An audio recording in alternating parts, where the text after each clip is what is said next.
ओम शांति। आज 27 अगस्त 2025 के साकार मधुर महावाक्य हैं। मीठे बच्चे, अपनी सतो प्रधान तकदीर बनाने के लिए याद में रहने का खूब पुरुषार्थ करो। सदा याद में रहे कि मैं आत्मा हूँ, बाप से पूरा वर्षा लेना है। प्रश्न है आज की मुरली का कि बच्चों को याद का चार्ट रखना मुश्किल क्यों लगता है। क्या प्रश्न है आज का कि बच्चों को याद का चार्ट रखना मुश्किल क्यों लगता है। उत्तर है इसका क्योंकि कई बच्चे याद को यथार्थ समझते ही नहीं हैं।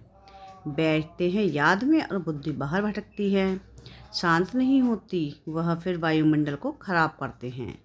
याद करते ही नहीं तो चार्ट फिर कैसे लिखें। अगर कोई झूठ लिखते हैं तो बहुत दंड पड़ जाता है। सच्चे बाप को सच बताना पड़े। गीत है आज की मुरली का, तकदीर जगा कर आई हूँ। ओम शांति।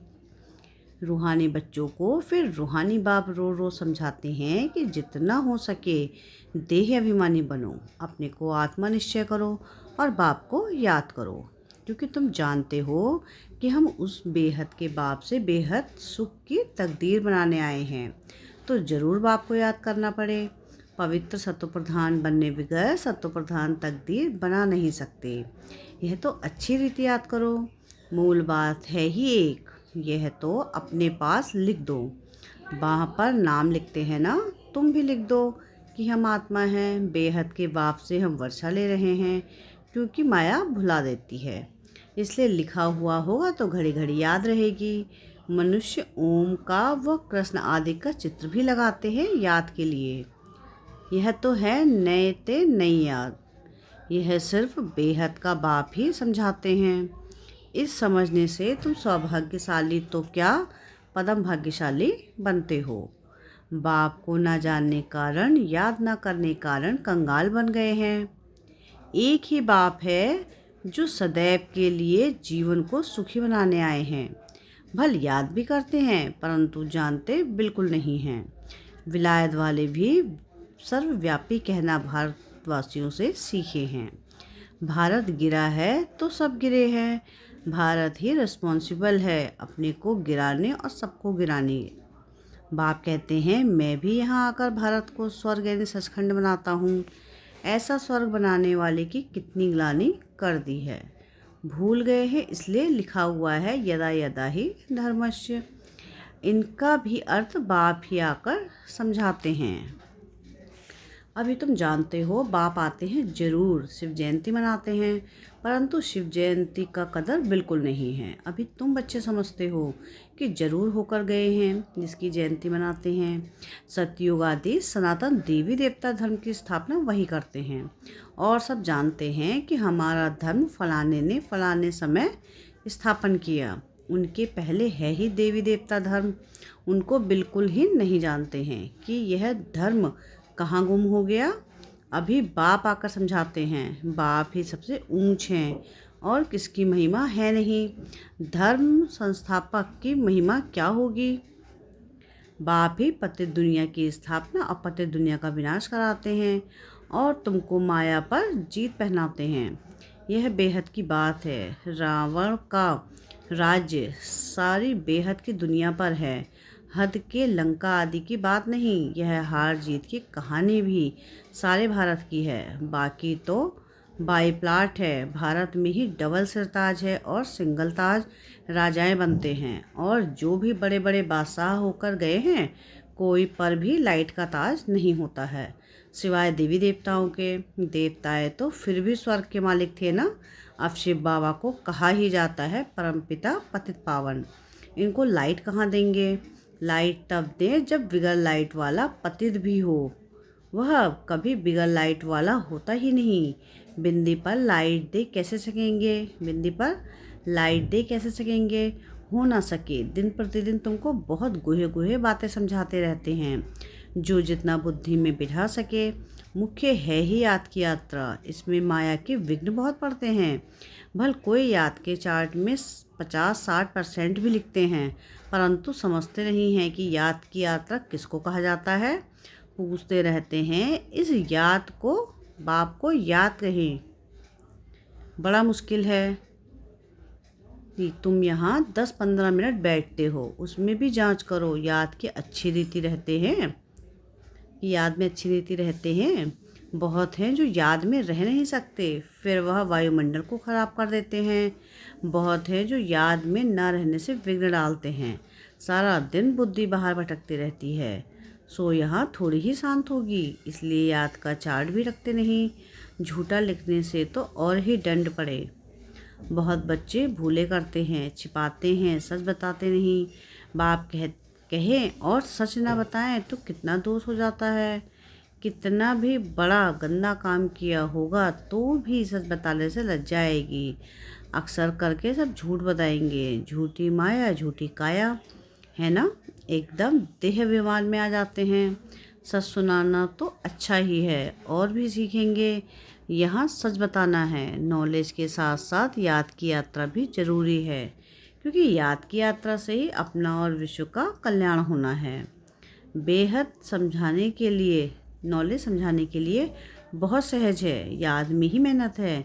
बाकी बीज से झाड़ कैसे निकलता है वह तो सबको मालूम रहता है। बुद्धि में 84 जन्मों का चक्र है। बीज और झाड़ की नॉलेज होगी ना। बाप तो सत्य है, चैतन्य है, ज्ञान का सागर है, उसमें नॉलेज है समझाने के लिए। यह बिल्कुल अनकॉमन बात है। यह मनुष्य सृष्टि का झाड़ है, यह भी कोई नहीं जानते।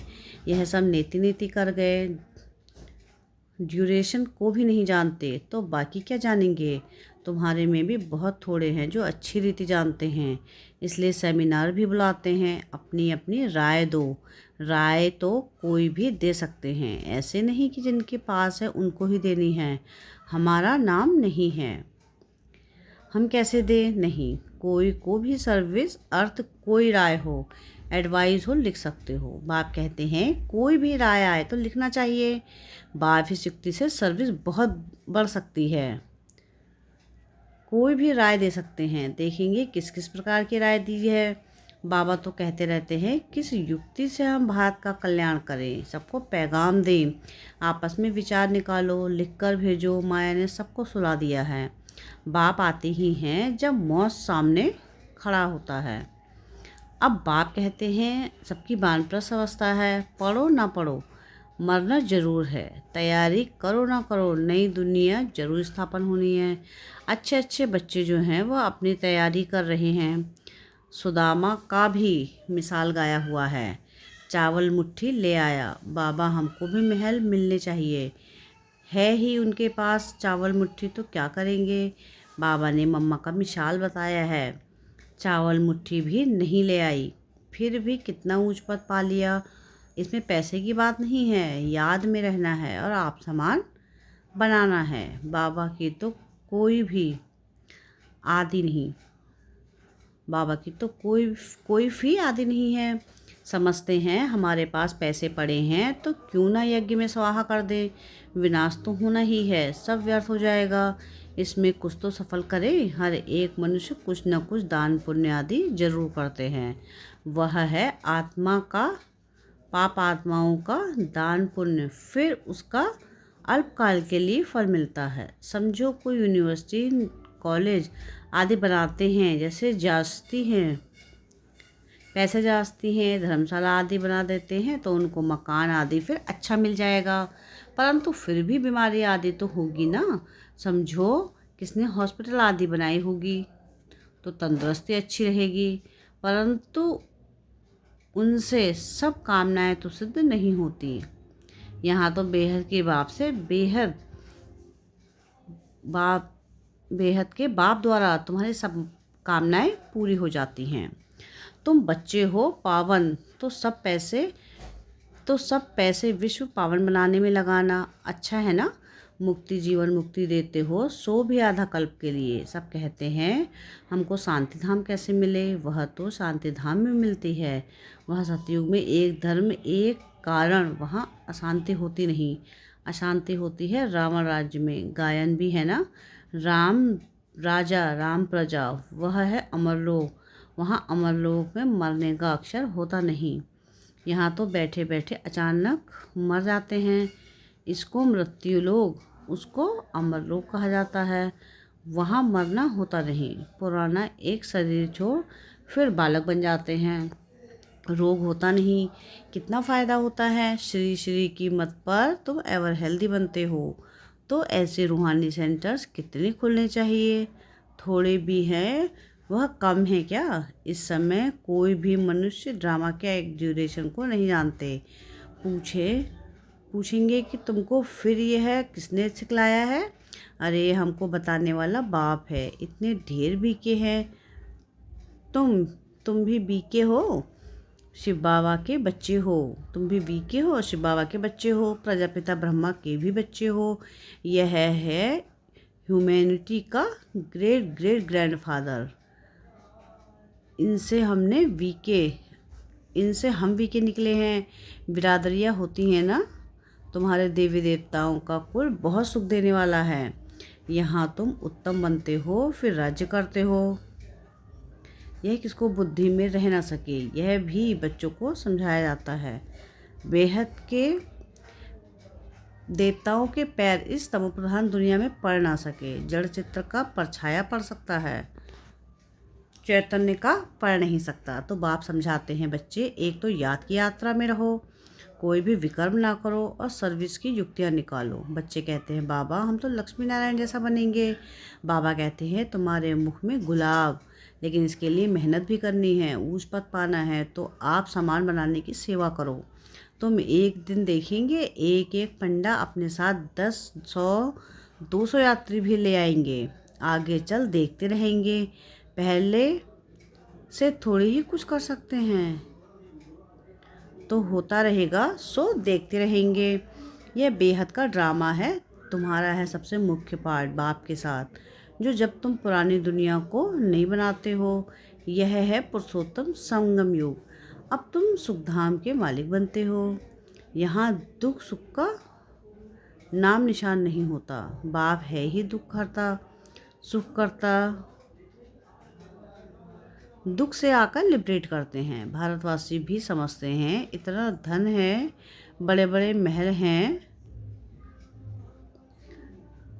बिजलियां हैं, बस यही स्वर्ग है। यह सब है माया का पौंप।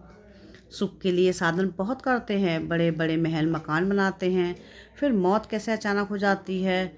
वहाँ मरने का डर नहीं, यहाँ तो अचानक मर जाते हैं। फिर कितना शोक करते हैं, फिर समाधि पर जाकर आंसू बहाते हैं। हर एक के अपने अपनी रस्म रिवाज है, अनेक मत हैं। सतयुग में ऐसी बात होती रही, वहाँ तो एक शरीर छोड़ दूसरा ले लेते हैं। तो तुम कितना सुख में जाते हो, उसके लिए कितना पुरुषार्थ करना चाहिए। कदम कदम पर मत लेनी चाहिए। गुरु की व पति की मत लेते हैं तो अपनी मत से चलना होता है। आसुरी मत क्या काम देगी, आसुरी तरफ ही ढकेलेगी। अब तुमको मिलती है ईश्वरीय मत, ऊंचते ऊंच। इसलिए माया गाया हुआ भी है, श्रीमद् भगवानुवाच। तुम बच्चे श्रीमत से सारे विश्व को हेवन बनाते हो, उस हेवन के तुम मालिक बनते हो। इसलिए तुम्हें हर कदम पर श्रीमत लेनी है, परंतु किसकी तकदीर में नहीं है तो फिर मत पर चलते नहीं। बाबा ने समझाया है, किसको भी अपना कुछ अक्ल हो, राय हो तो बाबा को भेज देवे। बाबा जानते हैं कौन कौन राय देने लायक हैं। नए नए बच्चे निकलते रहते हैं। बाबा तो जानते हैं ना कि कौन से अच्छे अच्छे बच्चे हैं। दुकानदारों को भी राय निकालनी चाहिए, ऐसे रत्न करे जो बाप का परिचय मिले। दुकान में भी सबको याद करते रहें। भारत में जब सतयुग था तब एक धर्म था, इसमें नाराज होने की बात ही नहीं। सबका एक बाप है। बाप कहते हैं कि मामेकम याद करो तो तुम्हारे विकर्म विनाश हो जाएं, स्वर्ग के मालिक बन जाएंगे। अच्छा मीठे मीठे सिकलधे बच्चों प्रति माता पिता बाप दादा का याद प्यार और गुड मॉर्निंग। रूहानी बाप की रूहानी बच्चों को नमस्ते। हम रूहानी बच्चों की रूहानी बाप दादा को याद प्यार गुड मॉर्निंग और नमस्ते। शुक्रिया प्यारे बाबा, शुक्रिया। धारणा के लिए मुख्य सार है। सार की पहली पॉइंट है कि श्रीमत पर चलकर सारे विश्व को स्वर्ग बनाने की सेवा करनी है। बहुतों को आप समान बनाना है, आसुरी मत से अपनी संभाल करनी है। सेकंड पॉइंट है कि याद की मेहनत से आत्मा को सत्व प्रधान बनाना है। सुदामा मिसल जो भी चावल मुट्ठी है, वह सब सफल कर अपनी सर्व कामनाएं सिद्ध करनी है। वरदान है आज की मुरली का, एक बाप दूसरा न कोई, इस दृढ़ संकल्प द्वारा अविनाशी अमर भव। जो बच्चे यह दृढ़ संकल्प करते हैं कि एक बाप दूसरा न कोई, उनकी स्थिति स्वतः और सहज एकरस हो जाती है। इसी दृढ़ संकल्प से सर्व संबंधों की अविनाशी तार जुड़ सकती है और तुम्हें सदा अविनाशी भव, अमर भव का वरदान मिल जाता है। दृढ़ संकल्प करने से पुरुषार्थ में भी विशेष रूप से लिफ्ट मिलती है। जिसके एक बाप से सर्व संबंध है, उन्हें सर्व प्राप्ति स्वतः हो जाती है। स्लोगन है आज की मुरली का कि सोचना, बोलना और करना तीनों को एक समान बनाओ, तब कहेंगे सर्वोत्तम पुरुषार्थी। अब व्यक्ति सारे हैं, सहज योगी बनना है तो परमात्मा प्यार के अनुभवी बनो। जिस समय जिस संबंध की आवश्यकता हो, उसी संबंध से भगवान को अपना बना लो। दिल से कहो मेरा बाबा और बाबा कहे मेरे बच्चे। इसी स्नेह के सागर में समा जाओ और स्नेह छत्र छाया का काम करता है। इसके अंदर माया आ नहीं सकती। वही सहज योगी बनने का साधन है। अच्छा, ओम शांति।